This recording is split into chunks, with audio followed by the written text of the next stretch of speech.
जिसे आप डिप्रेशन बोलते हो, एंजाइटी बोलते हो, मतलब अपने वजूद से मुतमईन नहीं होता। किसी सीन को आपने देखा अपनी मोबाइल पे, अपने लैपटॉप पे, और आपके जहन में आया कि ये बेइंतहा खूबसूरत जगह है। लफ्ज है बेइंतहा, मतलब इसकी लिमिट नहीं है। फौरन वीजा लगाया, जहाज पे चढ़े और उस मुल्क में उतरे, और जब देखा आपने कहा नहीं, ये बेइंतहा खूबसूरत नहीं है। किसी इंसान की तारीफ हुई, ये बेइंतहा अच्छा है, आप मिले, आपने कहा नहीं, बेइंतहा नहीं है, अच्छा है, बेइंतहा नहीं है।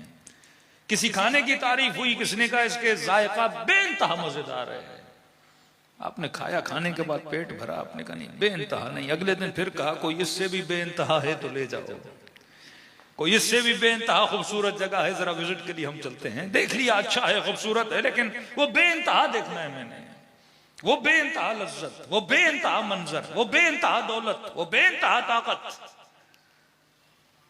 दुनिया का बदतरीन नशा ताकत का नशा है, बदतरीन नशा। आप जिन मुल्कों में इस वक्त जंगें देख रहे हो, पाकिस्तान का माहौल देख रहे हो 2 साल से, ये ताकत का नशा है। क्योंकि ताकत का नशा इंसान को खुदाई का तस्वुर देता है। जैसे चाहा उठाया, जैसे चाहा मारा, कोई हिसाब किताब नहीं। जब इंसान बादशाह की कुर्सी पे होता है ना, वो किसी को आंसरेबल नहीं होता। जनाब फला का गला काटो, गर्दन काटो, वजीर भी नहीं पूछ सकता। क्यों? जमहूरियत में तो पूछा जाता है ना, बादशाह में कौन पूछेगा, डिक्टेटरशिप में कौन पूछेगा आपने गला क्यों काटा, आपने गोली क्यों चलाई। बादशाह है। ताकत इंसान को इस वहम में मुब्तला करती है क्योंकि वो खुदा है, और हर ताकत के ऊपर कोई ना कोई ताकत है। कोई नहीं कह सकता मैं किसी को जवाब दे नहीं, बिल आखिर उसने किसी ने किसी को क्या देना है, जवाब देना। लेकिन जब उस नशे में होता है ना, वो समझता है मेरे पास अनलिमिटेड पावर है, किसी को उठाऊं, किसी को मारूं, किसी को जेल में डालूं, मैंने किसी को जवाब नहीं देना। ये अनलिमिटेड का नशा इंसान को तबाह बर्बाद कर देता है। लेकिन बिल आखिर उसे एहसास होता है कि ये अनलिमिटेड नहीं है, दुनिया का कोई हुस्न अनलिमिटेड नहीं है, दुनिया की कोई लज्जत अनलिमिटेड नहीं है। 60, 70, 80 ईयर्स एक जुस्तजू में रहता है कि मुझे अनलिमिटेड हुस्न मिले, पर इसे मिलेगा नहीं, मुझे अनलिमिटेड पावर मिले, पर मिलेगा नहीं। आज जाहिरी तौर पर अमेरिका को बोला जाता है सुपर पावर, मतलब जिसके पास सबसे ज्यादा पावर। एक रियलिटी है कि दुनिया के हाकिम, दुनिया के जनरल, दुनिया के कर्नल सब डरते हो ना उससे, किसके पास बहुत ज्यादा पावर है। अब जिसे आप बोल रहे हो बहुत ज्यादा पावर है, उससे पूछो कि तुम्हारे पास बहुत ज्यादा पावर है क्या, मुतमईन हो, कहेगा नहीं और पावर चाहिए। चाइना भी मुझे चाहिए, रशिया भी मुझे चाहिए, मरीख भी मुझे चाहिए। मतलब अगर एक मुल्क में भी उसकी नहीं चलती तो कहेगा नहीं, इस पर भी मुझे अपनी चलानी है। ये खुदाई का तस्वुर, मुतमईन नहीं होता इतने पावर के बाद भी। क्यों मुतमईन नहीं हो रहा? ये इंसान की गलती नहीं, ये गलती उस फिक्र की है। जिस पावर को ये चाह रहा है वो पावर दुनिया में है ही नहीं। जिस हुस्न की तलाश में है वो हुस्न से दुनिया में मिलेगा ही नहीं। जिस लज्जत की जुस्तजू में है वो लज्जत दुनिया में है ही नहीं।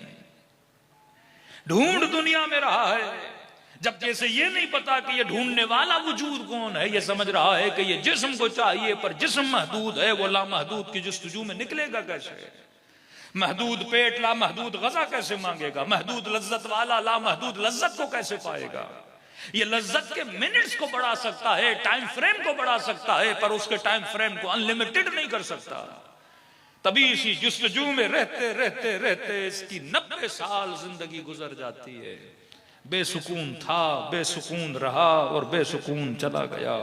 लेकिन परवरदिगारा ये सुकून कहां मिलेगा? आवाज आई अला बिज़िक्रिल्लाह तत्मइन्नुल कुलूब। अगर तुझे सुकून चाहिए वो एक ही के जिक्र में सुकून मिलता है, और वो जिक्र उस अनलिमिटेड का है जहां से हुस्न भी अनलिमिटेड मिलेगा, ताकत भी अनलिमिटेड मिलेगी और लज्जत भी अनलिमिटेड मिलेगी। तभी आप मुसल्ले इबादत पे जब अहले बैत को देखते हो, सारी मुसीबतें भूल जाते थे, सारी परेशानियां भूल जाते थे। एक रब का सजदा अली असगर की मुसीबत को भुला देता था। एक सैयदा की जिंदान शाम की नमाजें हाथों में पड़ी हुई हथकड़ियों को क्या करती थी, भुला देती थी। तो ये जो ख्वाहिश कर रहा है अजीज, ये जिस्म नहीं कर रहा, ये रूह कर रहा है। और रूह को जो चाहिए वो यहाँ पे नहीं मिलेगा। वो कब मिलता है? जब इस बदन से रूह निकलती है। अमीरुल मोमिनीन ने कहा कि फुज़ तो रब्बिल काबा, कि अली कब कामयाब हुआ? जब सर पे जरबत लगी, क्योंकि ये वक्त मुलाकात था कि जब बंदा खुदा से मिलता है वो हुस्न ला महदूद है, जब खुदा से मिलता है वो पावर और ताकत ला महदूद है। क्यों कहा कि जन्नत के कमालात में से कमाल यह है, वहां जो ख्वाहिश करोगे वो चीज सामने आ जाएगी। ये खुद विलायत तकवीन है कि जो चाहोगे वो हो जाएगा। मतलब खुदा तुझे अपने रंग में रंग देगा, अपनी सिफात तुम्हारे हाथ में दे देगा, जिसे अस्माए आजम बोलते हैं। ये ताकत हमारे पास दुनिया में नहीं है, लेकिन आले रसूल के पास थी, अंबिया के पास थी। ईसा ठोकर मारे तो मुर्दा जिंदा हो जाए, अली हम्द पढ़ें तो मुर्दा जिंदा हो जाए। अगर रसूल उंगली का इशारा करे तो चांद के 2 टुकड़े कर दें, अमीर इशारा करे तो सूरज को पलटा दें। ये उसी को मिलती है जो अपनी जात को जात इलाही के साथ मिला देता है। सलवात पढ़े मोहम्मद वाले मोहम्मद।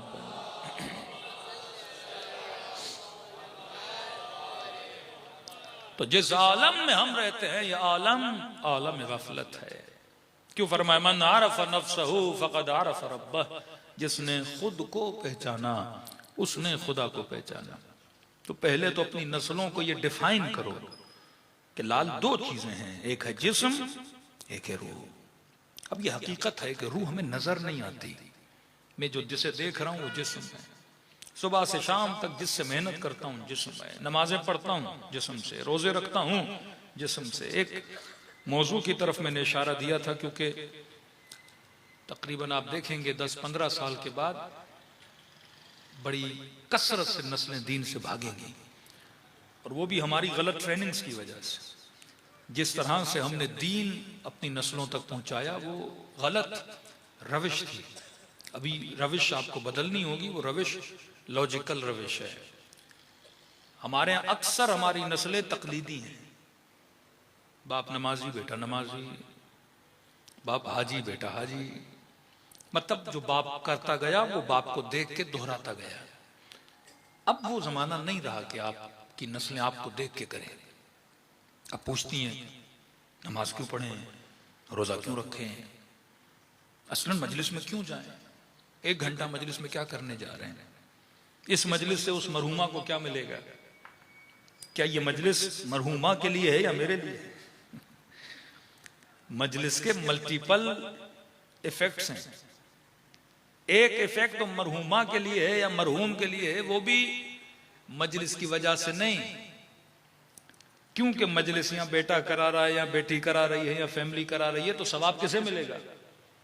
नस्ल को मिलेगा, क्योंकि ये अमल नस्ल का अमल है, मरहूम का अमल नहीं है। मरहूम ने तो वो अमल किए जो जिंदगी में किए, वो चला गया। अब मजलिस करा कौन रहा है? बेटा कराएगा, भांजा कराएगा, भतीजा कराएगा, कोई रिश्तेदार कराएगा, कोई दोस्त कराएगा। तो ये अमल किसका है? उसका अमल है। अब क्योंकि उसकी याद में करा रहा है, उसकी जजा उसको मिलती है। तब यकीनन वो इतना अच्छा था कि उसकी याद में जिक्र हुसैन कराया जा रहा है। या उसने ऐसी तरबियत की कि जिसकी तरबियत के नतीजे में ये जिक्र हुसैन करा रहा है। क्यों कहा अगर औलाद की अच्छी तरबियत नहीं की, वो गुनाह भी करता है तो उसकी सजा उसके मां बाप को मिलती है, क्योंकि तरबियत थी। आपने बच्चे के हाथ में छुरी दी पर उसे बताया नहीं कि छुरी के नुकसानात क्या है। आपने किसी के हाथ में गन दी पर उसे बताया नहीं। दुनिया की हर चीज 2 काम करती है। एक ही छुरी है, वो सब्जी भी काटती है, किसी का गला भी काट सकती है। एक ही पिस्टल है, जान भी बचा सकते हो, किसी की जान ले भी सकते हो। इसी तरह ये सारे चाकू छुरियां आपके वजूद के अंदर है। यही गुस्सा है जो किसी को नाराज भी कर सकता है। यही गुस्सा है जो गैरत में बदल के अपने नामूस की हिफाजत भी कर सकता है। यही जबान है जो किसी मोमिन के लिए अच्छा काम भी कर सकती है। और यही जबान है जो गीबत करके, तोहमत लगा के, बदगुमानियां पैदा करके 2 लोगों में झगड़े करा सकती है। ये छुरियां हैं। यही हाथ है जो दुआ के लिए उठे तो बरकतों को नाजिल करें। और यही हाथ हैं, किसी यतीम पे उठें, किसी गरीब का माल खाएं, किसी का माल गसब करें। तो ये आपने सिखाना है कि मेरे लाल इनके दो दो काम हैं। समझो ये सिक्के के दो तरफ हैं, एक शक्ल रहमानी है, एक शक्ल शैतानी है। अब ये तुम्हारा काम है कि तुम रहमानी शक्ल में आते हो या शैतानी शक्ल में आते हो। तो इथियस लोग जो सबसे बड़ा इस वक्त शुबा उठा रहे हैं आपकी नस्लों के लिए, वो कहते हैं कि ये मजलिसों में मौलवी आके ख्याली पुलाव बताते हैं। हाँ? नमाज पढ़ो हूरे मिलेंगी, रोजे रखो जन्नत मिलेगी, शहद की नहरें, दूध की नहरें, बागो बागा का ये ख्याली पुलाव बता बता के इन्होंने नस्लों को मस्जिदों में, एतकाफों में लगा दिया। और हमने अपनी नस्लों को ख्याली पुलाव नहीं बताया। किसी को साइंसदान बना दिया, किसी को इंजीनियर बना दिया, किसी को डॉक्टर बना दिया, तो वो तरक्की करते गए। और ये आज तक मुसलमान खानकाहों में, मदरसों में, मस्जिदों में अब तस्बीह उठा के अल्लाहू अल्लाहू करने से तो फिलिस्तीन आजाद नहीं होता। पूरी पूरी रात अम्मा युजीबुल मुस्तर्र इज़ा दआ का विर्द करने से तो इसराइल को कुछ नहीं होगा। कि आज फला सूरत पढ़िए, आज फला दुआ पढ़िए, हालात बेहतर हो जाएंगे। पूरी उम्मत रात को बैठ के दुआएं पढ़ती रहे, क्या करेगी इसराइल का? तो कहा तुम्हें ख्याली पुलाव के पीछे लगा दिया। और वो तरक्की करते गए और काफी हद तक मुसलमान माशरा में, शिया माशरे की बात नहीं कर रहा, मुस्लिम माशरा जो मेजोरिटी में है, इन्हीं कामों के पीछे लगा रहा कि काबे के नीचे दुआ करेंगे दुआ कबूल हो जाएगी। सारे जमा हो गए और दुआ की क्या हुआ? फला रात को दुआ करेंगे शब कद्र में तो खुदा दुआ को कबूल कर लेगा। का कुरान की आयत है, अम्मन युजीबुल मुस्तर्र इज़ा दआ व यक्शिफु सू। कुरान की आयत है, उदऊनी अस्तजिब लकुम, मुझसे मांगो मैं इस्तिजाबत करूंगा। हमने जब मांगने को सिर्फ लफ्ज समझा, हमने दुआ को सिर्फ लफ्जों की अदायगी समझा। ये बिल्कुल ऐसे है कि मेरे सामने पानी पड़ा हो पर मैं दुआ मांगू खुदा पानी दे। अल्लाह का काम है चीजों को मुहैया करना, चीज को उठाना किसका काम है? मेरा काम है। अल्लाह का काम था तुम्हारी नस्लों में जहन देना, आपकी नस्लों को ज़हीन बनाना। आज वाकई जितना टैलेंट उम्मत हाय मुस्लिम में है, आप चले जाएं अमेरिका की सारी क्रीम को पकड़ लें, डॉक्टर्स पकड़ लें, जितने पकड़ लें, एशियन सबसे ज्यादा है वहां। पेट्रोल की नेमत हो, गैस की नेमत हो, मदनियात की नेमत हो, खुदा ने किसको दी है? मुसलमानों को दी है। अब अगर मैं नाअहली करूं और उस नेमत से फायदा ना लूं, मैं जहमत न करूं, मैं मेहनत न करूं, मैं अपने दिफा के लिए कुछ न करूं और सिर्फ ये कहूं कि दुआ करने से सब कुछ हो जाता है, तो ये गलत है। दूसरी चीज, हमने इबादत को सिर्फ आखिरत का रंग दिया कि बेटा नमाज पढ़ोगे जन्नत मिलेगी, बेटा रोजा रखोगे तो वहां बागो बागात होंगे। तो पूछेगा कि बाबा वो तो मरने के बाद है ना, दुनिया में क्या मिलेगा मुझे? अगर मैंने सिर्फ नमाज का फायदा आखिरत में दिखाया तो मेरे अजीज नस्लें शायद नमाज न पढ़े। अगर मैंने सिर्फ रोजे का फायदा आखिरत में दिखाया, और दूसरा क्वेश्चन यह है कि खुदा जो खुदा आदिल है, नमाज पढ़े जिस्म फायदा मिले रूह को, रोजा रखे जिस्म फायदा मिले रूह को। अरे जिसने भूख काटी फायदा उसे मिलना चाहिए। जिसने सुबह से शाम तक नमाजें पढ़ी, घुटने की तकलीफ के बावजूद, कमर की तकलीफ के बावजूद अपनी नमाज को नहीं छोड़ा, तो फायदा रूह को क्यों मिले? सबसे पहले फायदा किसको मिलना चाहिए? जिस्म को मिलना चाहिए। यह कुरान की फसाहत और बलागत थी। कहा जब दुआ मांगो तो कहो रब्बना आतिना फिद दुनिया हसना व फिल आखिरत हसना, ऐ खुदा दुनिया में हसनात दे, आखिरत में हसनात दे। बलागत और फसाहत कुरान, जितनी मर्तबा कुरान में लफ्ज दुनिया आया उतनी मर्तबा लफ्ज आखिरत आया। 115 टाइम लफ्ज दुनिया आया है और 115 टाइम लफ्ज आखिरत आया है। मतलब तूने इक्वल करके चलाना है। वो मुस्लिम कैसा, जो मुस्लिम तो हो, नमाजें उसकी सही हो पर जिस्म तनूमंद ना हो, ये सही मुसलमान नहीं है। मुसलमान का जिस्म भी फिट, मुसलमान की रूह भी फिट। आज अंग्रेज देखो जिस्मानी तौर पे हमसे ज्यादा ताकतवर, और हमारे 50 साल में हाल वो होता है जैसे उनका 80 साल का होता है। ये सही मुसलमान नहीं है जिसने अपनी जिस्म के आतिना फिर दुनिया हसन, मुस्लिम की दुनिया भी अच्छी, मुस्लिम की आखिरत भी अच्छी। आज किसी भी डॉक्टर के पास जाएं, ऑर्थोपेड के पास जाएं, कहते हैं मिनिमम हर इंसान को जिस्म की एक्टिविटी करने के लिए 50 to 60 मिनट्स अपने जिस्म को देना जरूरी है, जिस्म को सही सालिम रखने के लिए। और वहां पे फिर अमीर फरमाते हैं कि हमारे शियों की निशानी यह है कि ये दिन में 51 रकात नमाज पढ़ते हैं। एक रकात को 1 मिनट भी काउंट किया जाए तो कितने मिनट बने? 51 मिनट्स। मतलब हमें फिजिकल एक्सरसाइज कराने के लिए अहले बैत ने नमाज को अल्लाह ने क्या किया? वाजिब करार दिया। अच्छा मुझे बताइए कि जानवर हमसे ज्यादा जीते हैं, सेहतमंद भी हैं, बैक्टीरिया इतने उन पे अटैक भी नहीं करते। एक मुर्गा, एक मुर्गी, एक कुत्ता, एक गधा बताइए जो बॉडी बिल्डिंग करता हो। अब ये नहीं कि बॉडी बिल्डिंग करना बुरी बात है, वो इतनी एक्सरसाइज नहीं करते लेकिन सेहतमंद रहते हैं। वो एक काम करते हैं, आप जानवरों को देखा करें, बॉडी को स्ट्रेच करते हैं, जैसे हम उर्दू में अंगड़ाई बोलते हैं। और आज जिस्म की सेहत के हवाले से जितने डॉक्टर्स हैं कहते हैं आपको इतनी हेवी एक्सरसाइज करने की जरूरत नहीं है, जस्ट अपनी बॉडी को क्या करें? स्ट्रेच करें, ताकि बदन में क्या पैदा हो? खिंचाव पैदा हो। नमाज का हर एक्शन खिंचाव वाला है।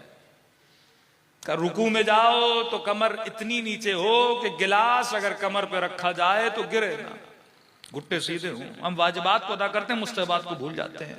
सजदे में जाओ तो लंबा सजदा हो। बाजों का सजदे में जाते हैं अपने दोनों बाहें भी जमीन पे रखते हैं, का नहीं, हाथ थोड़े ऊपर हो ताकि खिंचाव पैदा हो बाजुओं पे।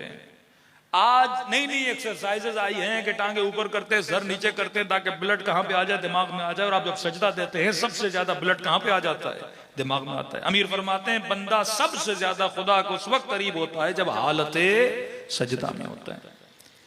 बॉडी की एक्सरसाइज उसके साथ मेडिटेशन की मेडिटेशन है।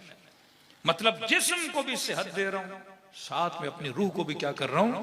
तनूमन कर रहा हूं। जब सूरह हम्द पढ़ता हूं तो मेरा तर्जुमे के साथ एक ताल्लुक बनता है। किसके साथ?